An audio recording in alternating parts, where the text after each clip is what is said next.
A União das Casas Espíritas da Zona Norte apresenta O Espiritismo está no ar. Um programa que anuncia, esclarece e consola.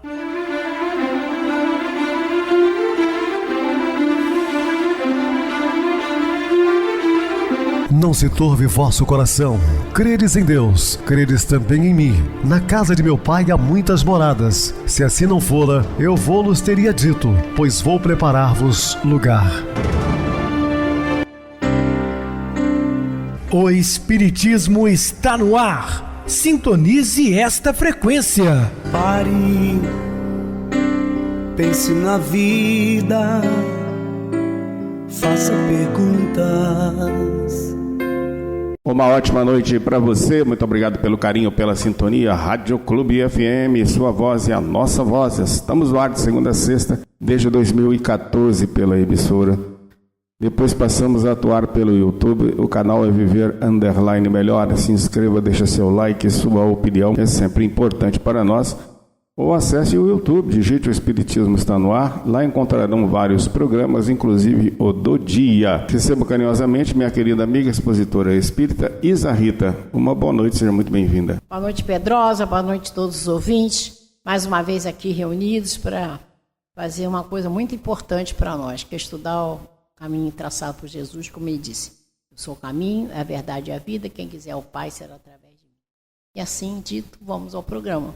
Sim, Isa, vamos ao programa hoje falando sobre os livros sagrados do judaísmo. Dúvidas? Entre em contato conosco ligando para a Clube FM através do seu WhatsApp 0 operadora 329 9932 7758. Para falar comigo utilize a TIM 98801 2675, WhatsApp 9844949, novamente 59.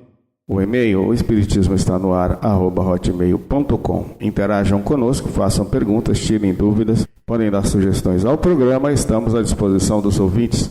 Vamos agora para aquele momento muito especial, que é o nosso momento de oração. Sintonize esta frequência. O Espiritismo está no ar. Momento de oração. Meu Deus, preciso da tua paz. Talvez não haja ninguém mais necessitado do que eu. Meu coração te espera, meu pensamento te solicita, sem ti desoriento-me. Não sei qual caminho tomar. Distante da tua vibração de amor, fico solitária, medrosa e infeliz. Sou diante de ti como o solo bruto aquecido pelo sol. Mediante a tua influência, o coração bate forte, o pensamento se equilibra, abre-se a esperança que me acalenta. A paz surge renovada, profunda e imperturbável. Jorra, pois, ó Deus, para dentro do meu ser, a paz que me faz ver mais longe, falar com mais acerto, ouvir com mais perfeição, andar com passos mais firmes e trabalhar com mãos mais prestimosas. Agradeço-te profundamente o dom da vida e a certeza de meu contínuo crescimento espiritual. Gratidão, Senhor. Estamos apresentando O Espiritismo está no ar. Meus amados irmãos, estamos de volta com o assunto da noite, falando os livros sagrados do judaísmo. Os ensinamentos religiosos do judaísmo estão consolidados nas obras que se seguem, consideradas sagradas. Torá. A palavra Torá significa a correta direção e, por extensão, ensinamento, doutrina ou lei. A base da Torá é o pensamento mosaico existente no Velho Testamento e que representa a lei escrita de Deus, cujo núcleo central é o Decálogo. Decálogo é um ensinamento realmente divino, né? Nós vamos entender as leis civis, militares, disciplinares deixadas por Moisés. O primeiro livro é Gênesis, que é o Berite, em hebraico, que trata da origem do mundo e do homem. O segundo é Êxodo, Shemon, que narra a fuga dos judeus do cativeiro do Egito. O terceiro é o Levítico, Vai-Ikra, que trata das práticas sacerdotais. O quarto é Número, que é o Bamidbar, que traz o renascimento do povo judeu. O quinto livro é Deuteronômio, é o Devarim, com o discurso de Moisés e o código de leis familiares, civis e militares. Existe também a Torá oral, lei oral ou Misná, que explica o Pentateuco mosaico. A Torá é um rolo de pele de animais, kosher, que disse animais ruminantes que possuem pata fendida, tais como boi, cervo, ovelha, carneiro, contendo os 5 primeiros livros bíblicos. As cópias da Torá existentes em todas as sinagogas do mundo têm exatamente o mesmo texto. Nós estamos falando aqui dos 5 primeiros livros, né, Pentateuco mosaico, assim chamado. Os profetas Neviim, trata-se das mais antigas histórias escritas de que há registro no mundo. Esses livros surgiram muito antes de haver algo como a história comparada ou analisada de fontes seguras. No entanto, o objetivo dos livros históricos do Antigo Testamento não era propriamente registrar a história, e sim dar a ela uma interpretação religiosa. 2 dos livros históricos receberam nomes de mulher: os livros de Ruth e de Esther. São histórias curtas e belas, com mulheres no papel principal. Os livros proféticos são Isaías, Jeremias, Ezequiel e os 12 profetas menores, assim chamados por causa da brevidade de suas obras, como Oséias, Joel, Amós, Abidias, Jonas, Miqueias, Naum, Abacuque, Sofonias, Ageu, Zacarias e Malaquias. Segundo o seu próprio testemunho, os profetas foram chamados para proclamar a vontade de Deus. Muitas vezes eles usam a forma "diz o Senhor". Escritos poéticos. Nós estamos fazendo um resumo aqui, meus queridos irmãos, no programa de hoje, do Velho Testamento. Então, os escritos poéticos, entre estes há os 150 salmos, que representam os escritores de maior significado histórico e religioso do Velho Testamento. Surgiram possivelmente em 587 a.C., antes da destruição de Jerusalém. Foram elaborados para os serviços do templo e para a comemoração das festas judaicas. Cerca de metade dos salmos é de Davi, significando que muitos foram escritos por este ou para este rei. Outro escrito poético reconhecidamente notável é o livro de Jó, que aborda o significado do sofrimento e a justiça de Deus. Talmud, ou Talmud, ou estudo, é a principal obra do judaísmo rabínico, porque, segundo a tradição, Moisés não recebeu apenas a lei escrita de Deus, chamada de Torá, mas também a lei falada, que deveria ser transmitida oralmente para complementar o entendimento do que está escrito. Então, o Talmud, ou Talmud, é usada pelo judaísmo. Já a Torá, que são os 5 livros do Velho Testamento, eles são usados lá pelos povos palestinos. Eles não recebem a Bíblia completa no Velho Testamento. Tem essa diferença, né? Essa é a forma que os rabinos orientam os seus fiéis e estudam os ensinamentos do judaísmo. Do Talmud originam-se todas as normas aláquicas, fundamentos de leis judaicas, e as orientações não aláquias, Agigada, ensinos éticos e interpretação de textos hebraicos.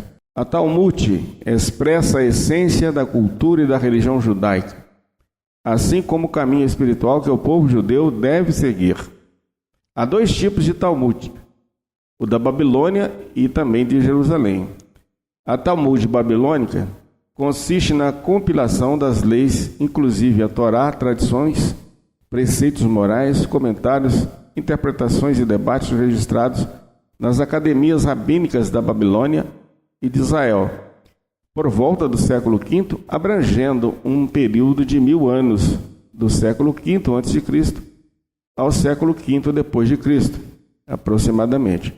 Já a Talmud de Jerusalém foi publicada um século antes do babilônico, então é um pouco mais antigo. Cabala ou Cabalá judaica, o calendário religioso. Essa é uma parte do judaísmo onde eles devotam a crença na reencarnação. A Cabala é uma das correntes místicas do judaísmo. O termo significa literalmente recepção e, por extensão, tradição. Também pode ser traduzido como recebimento e transmissão dos ensinamentos, porque os judeus místicos afirmam que a lei escrita só poderia ser explicada pela lei oral, ensinada de acordo com as pessoas e circunstâncias, tudo isso secretamente.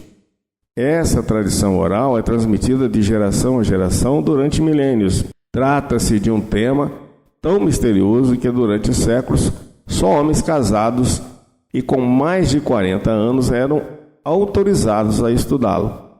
Esta regra já não é totalmente aceita e hoje homens e mulheres estudam os principais básicos da Cabala. Era assim o tipo de, como se usa hoje na maçonaria, né? Digamos que a maçonaria não é secreta, mas é bem discreta, né? Sem expor ali o que se passa nas reuniões. Também era assim o tratamento entre os cabalísticos. Poucos judeus conhecem ou conheceram profundamente a Cabala. Moisés foi um deles. Para os místicos judeus, somente através da Cabala conseguiremos eliminar definitivamente a guerra, as tradições e as maldades existentes no mundo. São os iniciados, né? Faziam reuniões secretas para trazer cultura, aprendizado aos homens. O que a doutrina espírita nos oferece, isso aí tudo com a facilidade, gratuitamente, sem muito esforço, né?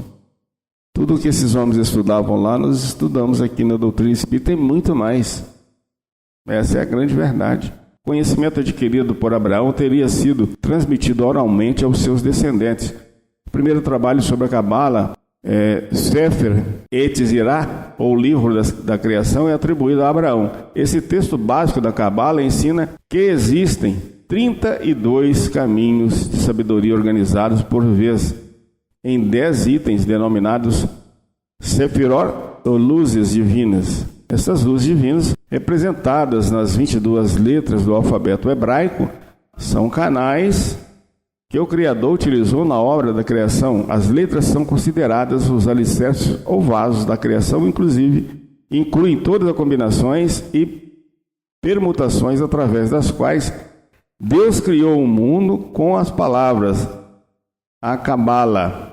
Procurar essencialmente descobrir a origem de tudo o que existe no universo e na Terra, o ser humano, sua vida e morte, mal e senda do bem, e o poder da prece, etc. Tudo que a doutrina espírita estuda profundamente, não é?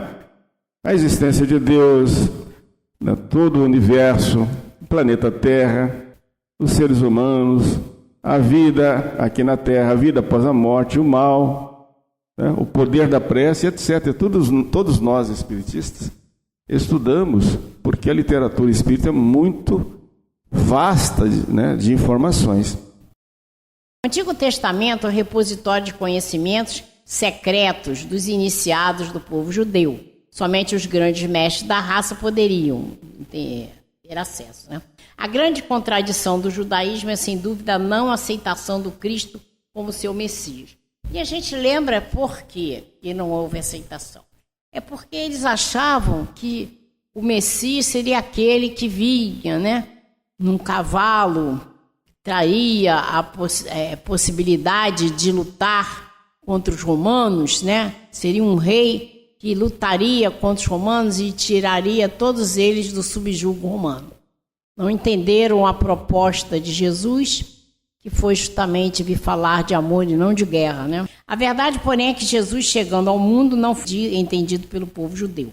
Os sacerdotes não esperavam que o Redentor procurasse a hora mais escura da noite para surgir na paisagem terrestre. Segundo a sua concepção, o Senhor deveria chegar magnificente de suas glórias divinas, trazido do céu à terra pela legião dos seus tronos e anjos. E deveria humilhar todos os reis do mundo, conferindo a Israel o centro supremo da direção de todos os povos do planeta, e deveria operar todos os prodígios, ofuscando as glórias dos Césares.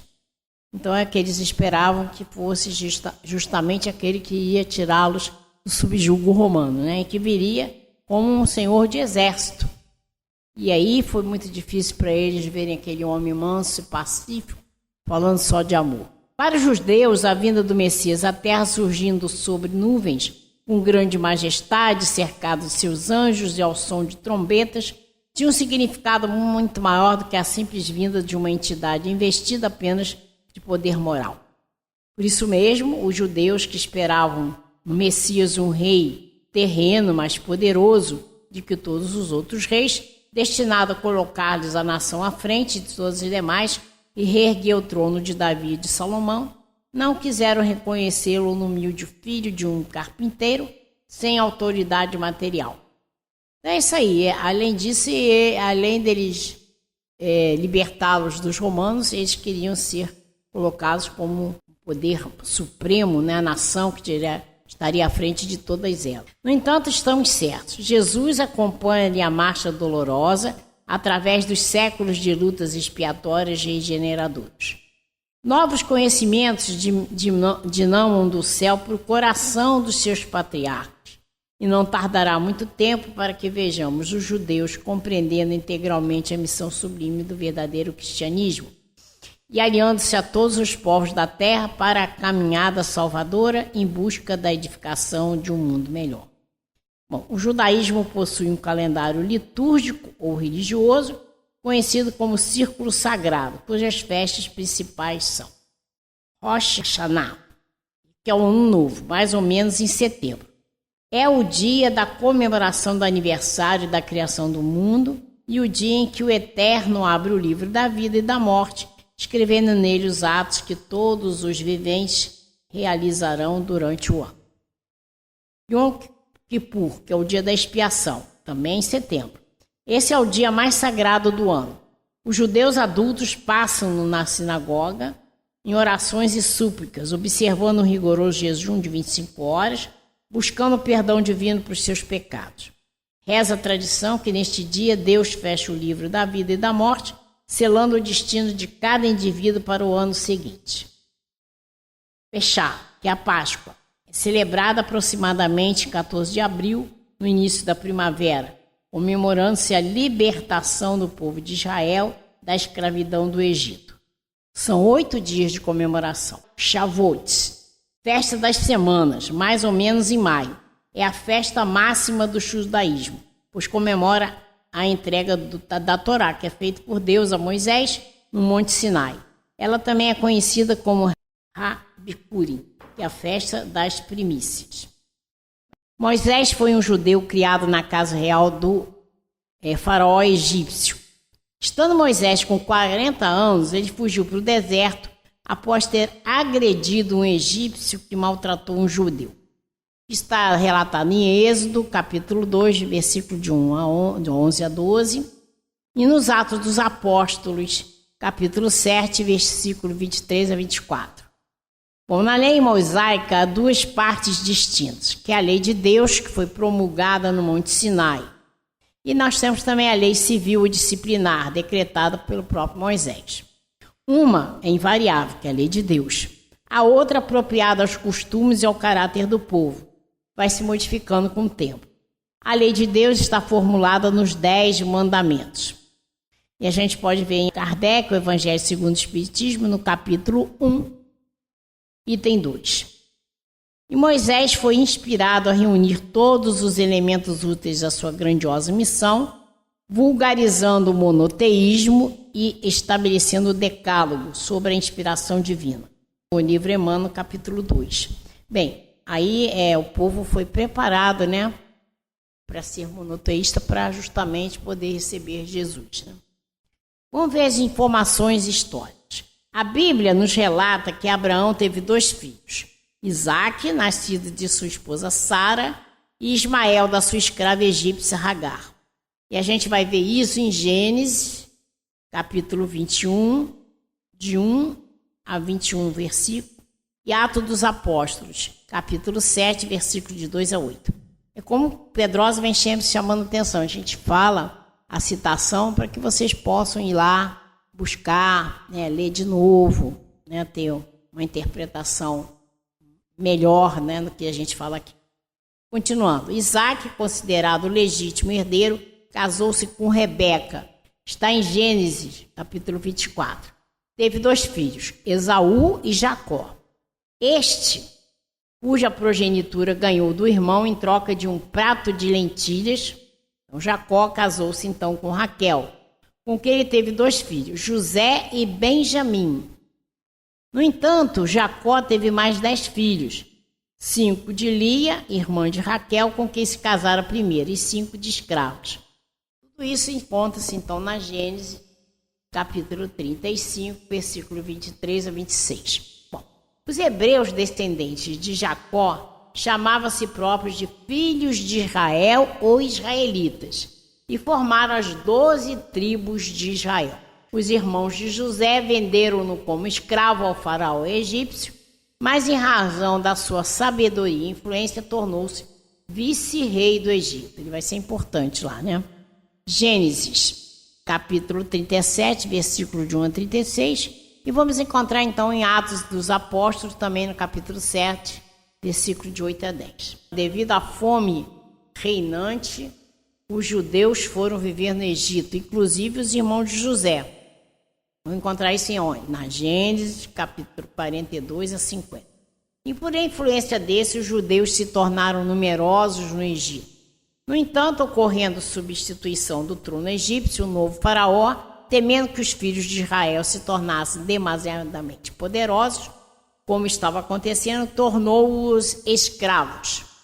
Vamos encontrar isso em Atos dos Apóstolos, capítulo 7, versículo de 11 a 18. Então, o povo hebreu esteve cativo no Egito por cerca de 400 anos, oprimido por penosos trabalhos de construção e de cultivo de cereais. Mais tarde, o faraó determinou que se lançasse ao Nilo todos os meninos hebreus recém-nascidos para que não se mantivesse a progenitura racial judaica. Então, a gente vai encontrar isso aonde? Capítulo 1, versículo de 15 a 22. E também no Atos dos Apóstolos, do capítulo 7. Mas uma das mães israelitas da casa de Levi, que é um dos filhos de Jacó, teve um filho, escondendo durante 3 meses. Porém, não podendo conservá-lo oculto por mais tempo, tomou um cesto de junco betumado, com resina e peixe, acomodou dentro lá o menino e deixou o cesto boiar entre os canaviais à margem do rio Nilo. A irmã do menino conservou-se escondida a alguma distância para ver o que acontecia. E aí chegou a filha do faraó, e vendo o cesto no meio do canavial, mandou uma criada buscá-lo. Abriu e viu o menino, chorando. Ficou cheia de pena e disse: é um filho de hebreus. A irmã da criança aproximou-se e perguntou: quereis que vá chamar uma mulher para amamentar esse menino? Ela respondeu: vai sim. Então a menina foi chamar a própria mãe, e sob a proteção da filha do faraó, amamentou o menino e o acompanhou de perto sua educação, sem revelar o parentesco que havia entre ambos.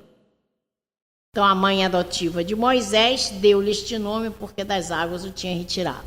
Está em Êxodo capítulo 2, versículo de 1 a 10. Então era o menino, era Moisés, né? Moisés, o judeu de nascimento, foi, portanto, educado por uma egípcia da casa real. E nós vamos encontrar isso em Atos dos Apóstolos, do capítulo 7, versículo de 20 a 22. Estando Moisés com aproximadamente 40 anos, não suportava mais ver a aflição dos israelitas cativos do reino do Egito. Então, certa vez, a ver um judeu sendo maltratado, Moisés defendeu o irmão de raça, matando ou ferindo o egípcio. Está em Êxodo, capítulo 2, versículo de 11 a 12. Ou Atos dos Apóstolos, capítulo 7, versículo de 23 a 24. Sentenciado à morte pelo faraó, Moisés fugiu para a terra de Mídian, ou Madian, vivendo com a família de Jetro, um sacerdote. E Moisés então casa-se com Zípora, uma das 6 filhas do sacerdote, com quem teve um filho chamado Gerson. Está em Êxodo capítulo 2, versículo 15 a 22, e mais tarde outro de nome Eliezer. Bom, na solidão do deserto, cuidando de ovelhas, Moisés meditava a respeito de tudo que lhe havia ocorrido, desde o nascimento. Elaborou então um plano que serviria no futuro de base para a constituição da fé judaica. O sofrimento e a solidão do deserto fizeram Moisés entender que o Deus egípcio jamais ajudaria os hebreus, cujas práticas devocionais eram muito simples se comparadas com os rituais egípcios. Percebeu assim que todos os descendentes de Jacó adoravam ídolos caseiros, os terafins, tribais e os obscuros deuses da natureza de Elohim. Moisés concluiu por inspiração que, na verdade, existia apenas um único e poderoso Deus, capaz de agir sobre os demais e sobre todas as coisas. tal como um século antes afirmara o faraó Amenópete IV, que pregava a existência de um único Deus, a divindade solar de Atom. Está em Êxodo capítulo 3 e 4. Então está toda a história e trajetória de Moisés e vamos continuar. Bem, Isa, bem explicado. Vamos agora para o intervalo musical, a seguir a nossa oração final. Hoje é o seu dia. Você se preparou para viver o dia de hoje? As coisas mais importantes da vida somente são valorizadas depois que passam ou são perdidas. A saúde, o sono, a razão, os fenômenos digestivos, os órgãos dos sentidos, os movimentos, são tesouros colocados por Deus a seu serviço. Portanto, cuidado com esses tesouros. Está disposto a recomeçar hoje aquele projeto que fracassou ontem? O aparente fracasso é a forma pela qual a divindade ensina você a corrigir a sua maneira de atuar, facultando-lhe repetir a experiência com mais sabedoria. A vida é constituída de lições que se repetem até se fixarem corretamente. Hoje você tem problemas para resolver que parecem insolúveis? Considere o seguinte: primeiro, ninguém vai resolvê-los por você. Segundo, você só vai resolvê-los se dispuser a enfrentá-los. Terceiro, é preciso equacionar os seus problemas, um de cada vez, até resolvê-los todos. Quarto, não sobrecarregue os outros com as suas queixas, reclamações e problemas. Você sentiu uma ponta de mau humor hoje? Lembre-se, a irritação é o espinho cravado nas carnes da emoção que deve ser retirado. Quanto mais permanece, mais piora o estado de quem o conduz, gerando infecções duradouras e perniciosas. Está na iminência de se desesperar? Lembre-se ainda, o homem deve treinar coragem e resignação. Sem esses valores, ele permanece criança espiritual. Deixe-se conduzir pelas ocorrências que não pode mudar e altere com amor aquelas que irão lhe beneficiar. Deus é Pai misericordioso e vela por você. Você se exercitou para perdoar hoje? O perdão real é sempre acompanhado pelo esquecimento do mal recebido. Quem guarda rancor coleciona lixo moral. Você já abraçou seu filho hoje dizendo-lhe o quanto o ama? Ele necessita de oportunidade e de amor para alcançar o triunfo. Abençoe o seu filho com as suas palavras e conduta, fazendo-se amigo dele em todas as situações. Você já orou hoje? Não desconsidere o valor da oração. O corpo necessita de alimento adequado para manter-se. Assim também o espírito, que é a fonte de vitalização da matéria. Na prática, você é o senhor da sua cabeça e do seu dia. Você decide como quer que seja o seu hoje. Decida e trabalhe por isso. Quem quer faz, não manda fazer. A água não ocupa mais espaço do que realmente necessita. Por isso equivale à moderação. Nesses dias agitados, a angústia caminha com o homem disfarçada de medo, de ansiedade, de sentimento de culpa. Naturalmente, as pressões a que todos estamos sujeitos respondem por tal situação. A ansiedade pelo prazer exorbitante frustra, os fatores agressivos amedrontam e a timidez encontra uma forma de levar ao complexo de autopunição. Afaste da mente esses fantasmas responsáveis por males inumeráveis. Você é filho de Deus, por Ele amado, protegido e abençoado. Não se afaste de suas leis. E se enganar em alguma ocasião, ao invés de se entregar a conflitos desnecessários, retorne ao caminho do dever sem receio algum. Lembre-se sempre da afirmativa de Jesus: eu sou o caminho, a verdade e a vida.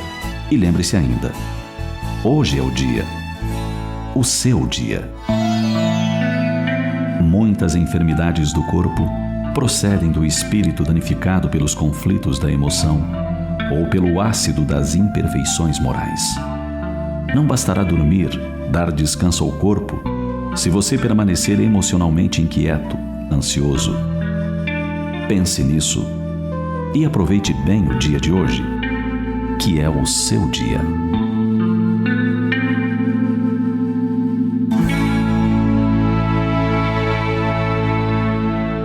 Sintonize esta frequência. O Espiritismo está no ar. Momento de oração. Queridos e amados irmãos em Cristo, ainda mesmo que tudo pareça conspirar contra a felicidade que esperas, Ergue os olhos para a face risonha da vida, que te rodeia e alimenta a alegria por onde passes. Abençoa e auxilia sempre, mesmo por entre lágrimas. A rosa oferece o perfume sobre a garra do espinho, e a alvorada aguarda generosa que a noite cesse para renovar-se diariamente em festa de amor e luz. Meus queridos irmãos, tenhamos pensamentos positivos, edificantes, para que a vida fique mais amena, e vamos contar sempre com o auxílio que vem do alto.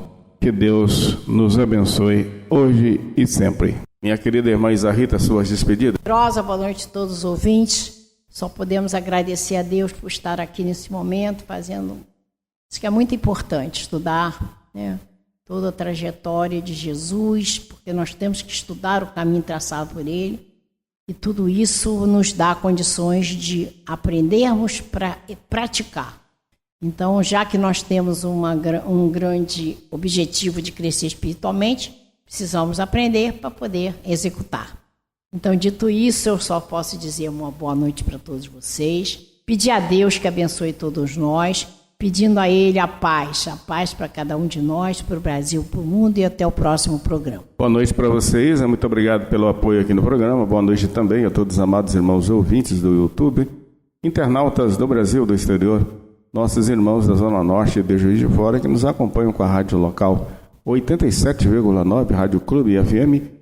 Continue ligados ouvindo a nossa próxima atração, o programa Batidão com o DJ Tico, a seguir na voz de Ailton Moreno, o Encontro Central. Boa noite a todos e até amanhã, se Deus quiser.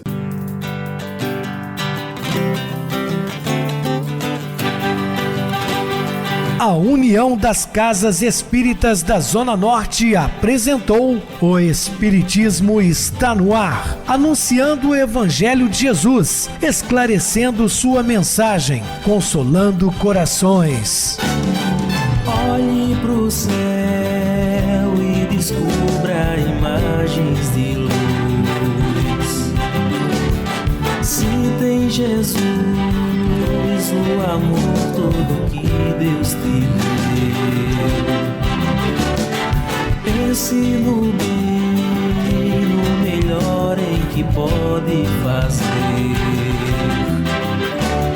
Seja o que for, também vai receber.